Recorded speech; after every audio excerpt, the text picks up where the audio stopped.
I can't wait to give this like a very clickbaity title because it's like not that deep, but I feel like I need to make it sound that deep because that's like the YouTuber thing to do. Anyway, hi guys. Hello everyone. We are in my kitchen. Hopefully it's not as weird for you as it is for me. I'm just gonna kind of like once through this and post it because if I edit it and think too hard about this video, then I will never post it. And it's something that I've been avoiding for a good amount of time. This is like the fourth time I've tried to film this like entire thing now, and every single time I think about posting it, I just don't. So fourth time's the try. Let's go. Okay, so I really just want to talk about why I've kind of like how I've fallen in love with reading as a child and then again as an adult. So when I was in fourth grade, I went on a field trip and I did not bring anything to read on this bus. And I remember the bus ride was like not that long, but you know how when you're a kid, every ride feels like it's way longer than it actually is? That's kind of how it was. So I didn't bring anything to entertain myself because I was in fourth grade. We didn't have iPhones or iPads or anything like that. And the girl I sat next to, Sarah, she brought books to read. And I was like, hey, can I like read one of your books that you brought? She brought the first two books of a series of unfortunate events. She had just finished the first one and was moving on to the second, so I could start the beginning of the series. So I started reading it and like literally could not put it down. Like I wanted to finish the series so bad. I didn't, by the way. I did not finish that series until I think last year. But that's a whole other thing. It feels kind of silly not to explain it right now, like what my whole deal with a series of unfortunate events was. I got to, I think, the 10th book when I was in fourth grade, and then I just stopped reading it for whatever reason.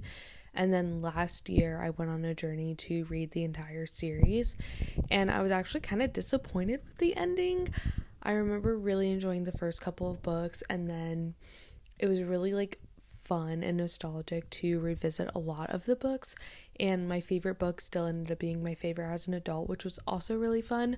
But I remember feeling just very like let down by the ending, and I think part of that is because it is a 13 book series, so there is quite a bit of build up, but also part of it is because it was like a 13 year long process of me getting to the point of finishing the series. I started to watch the series of unfortunate event series on Netflix, which I thought did a really good job, but I also have just like nostalgia in my heart for the original movie that came out when I was in like, oh man, I was a child when that one came out. Like I think I was like 5 or 6 when that original one came out. I don't know why I didn't elaborate when I recorded this video, so I'm elaborating now, but that's pretty much the TLDR of my relationship with a series of unfortunate events, is that I stopped reading it at like book 10 when I was 10, and then I continued it last year and eventually finished it, even though it took me over a decade. Anyway, so that kind of kickstarted like my actual love for reading, because up until that point, I feel like reading for me was just like something I did in school. It wasn't something that I really did like for my own entertainment.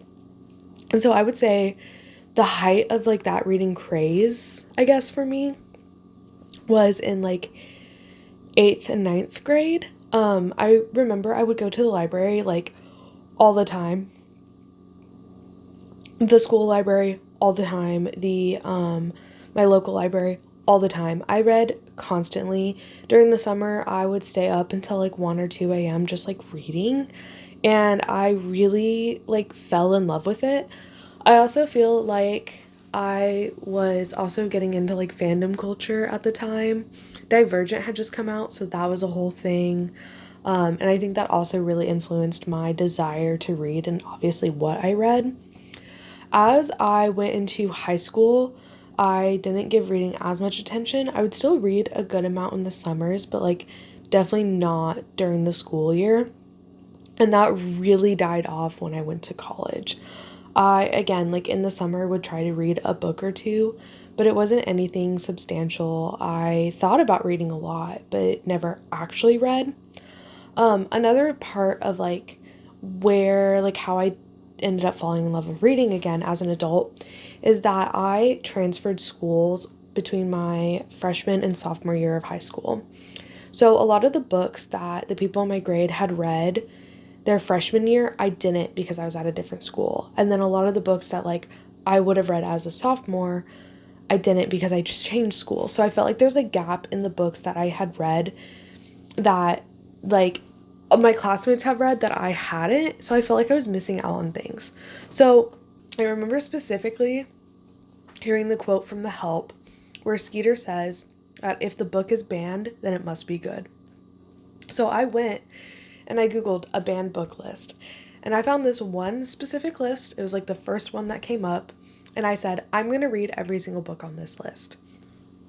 And so I did. Well, I'm working on it. So that was like my reading goal. As I knocked more and more of those books off, I was like, no, I actually want to read more. So then I Googled books everyone should read. And I found a list of like 100 books that everyone should read. And I went through and I did edit it down a good amount. Maybe like a third. I took off a third of the books. I remember I took off any Harry Potter books, any of the Hunger Game books, any like series that weren't just the first book. So like I would take off any 2, 3, 4 books, but not the first. And then I took off any Stephen King books. And so from that, I ended up with 67 books that I added to my like TBR, I guess, like this giant goal TBR, bucket list TBR of mine, as well as these banned books.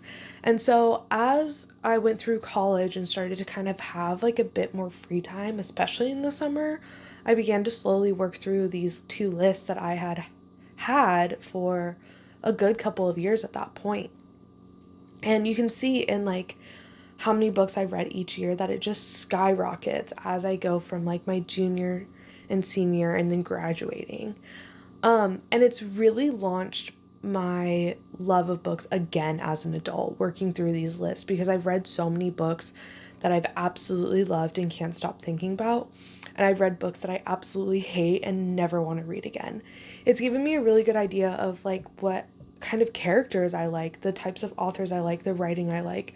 I feel like it's given me a education in literature that I wouldn't have gotten, that I didn't get because I missed, whatever, reading whatever book in high school. I hate Ernest Hemingway, hence my channel name. But in reading 4 of his books, I researched why he's important, and now I can stand here and tell you why Hemingway is an important author, even though I absolutely hate his writing. And so I feel like it's I'm in on the jokes. I understand the references. Whenever people talk about performative reading, I usually recognize the book because it's a classic or some other book that everyone has said you should read. And I've just really loved that, and I've kind of just taken off since. Reading is like definitely one of a very large part of my life. I love books. I love reading. I love being able to talk about the books that I've read. I moved pretty recently, and I had 2 friends from in North Carolina where I lived, and whenever we got together, we would just talk about books, and it was so wonderful, and I just crave that kind of discussion because I want to talk about like the worst book I read recently and why. Um, so whenever I make a video and I reference my banned book list or my everyone should read list, that's where those came from, and that's why they're so important to me. They are arbitrary lists. No one is making me read these books but me. But I know that once I get done with them, I will feel such a sense of accomplishment. I'm so close. I've been working on these lists for probably the band one at the very least. I've been working on since I was like 15. So it's been a decade. And I'm down to the last 5 books, which is super cool, but also super annoying because the last 5 books I have to read are like the ones that I'm really avoiding. But again, it's like it's this huge goal right now in my life and like my personal life that once I accomplish, I know I will just feel so satisfied. I also want to make videos about it. I want to, specifically with the banned book list, I think it'd be really fun to do like a tier ranking. And if I agree or disagree with them being banned and like all of that, I think that would be a really fun video to come out with. So it's just something that has made me really excited about reading, and it also is just a good place to start.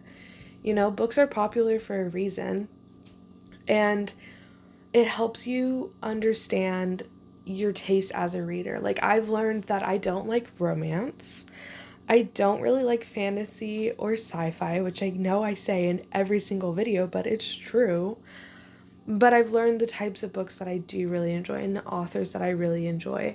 I've learned that I love John Steinbeck, that his writing to me is just really stunning and amazing. I've read Barbara Kingsolver. I've read 2 of her books now because the first one stuck with me for so long that I would not shut up about it. And I think that's something that's really cool, and it stemmed from me just feeling kind of left out of the reading discussion. So that's really it. It's definitely going to be a bit of a shorter video. I hope, like I said, you aren't uncomfortable in my kitchen. I'm kind of uncomfortable here in my kitchen. It feels very personable. Even though you can't really see a whole lot. Like, that's my cat's food. That's my salad spinner.